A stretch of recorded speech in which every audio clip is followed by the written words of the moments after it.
దేశవ్యాప్తంగా పలు రాష్ట్రాల్లో వర్షాలు దంచుకొడుతున్నాయి. ముఖ్యంగా మధ్యప్రదేశ్, ఉత్తరప్రదేశ్, హిమాచల్ ప్రదేశ్లను వర్షాలు ముంచెత్తాయి.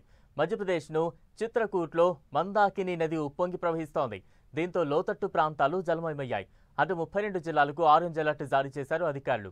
మరోవైపు హిమాచల్ ప్రదేశ్, ఉత్తరప్రదేశ్లోనూ వర్షాలు దంచుకొడుతున్నాయి. యూపీలోని ప్రయాగ్రాజ్లో వర్షాలు దంచికొట్టడంతో స్నానఘట్టాలన్నీ నీట మునిగిపోయాయి. ప్రమాదకర స్థాయిలో నదులు పొంగి పొర్లుతున్నాయి. అటు హిమాచల్ ప్రదేశ్లోనూ భారీగా వానలు పడుతున్నాయి. పలుచోట్ల కొండచరలు విరిగిపడ్డాయి. కుల్లులో కొండచరలు విరిగిపడడంతో హైవేపై రాకపోకలు నిలిచిపోయాయి.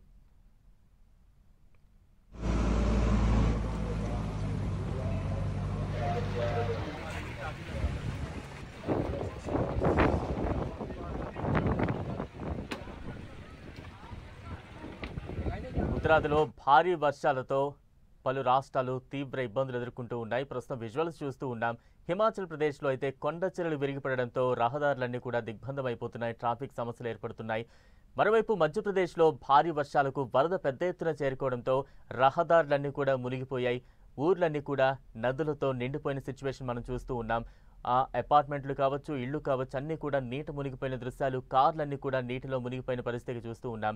హిమాచల్ ప్రదేశ్లో, మరోవైపు మధ్యప్రదేశ్లో ఎక్కడ ఎటు చూస్తున్నా కూడా చాలా ఇబ్బందికర సిచ్యువేషన్సే కనిపిస్తూ ఉన్నాయి. భారీ వర్షాలకు ఒకవైపు హిమాచల్ ప్రదేశ్లో పెద్ద పెద్ద కొండ చర్యలు, బండరాళ్లు రహదారుల మీద వచ్చి పడడంతో తీవ్ర ఇబ్బందులు ఎదురవుతూ ఉన్నాయి. మరోవైపు పెద్ద ఎత్తున వరద నీరు పోటెత్తడంతో స్నాన ఘట్టాలన్నీ కూడా మునిగిపోయిన సిచ్యువేషన్స్ ఒకవైపు మధ్యప్రదేశ్లో చూస్తూ ఉన్నాం.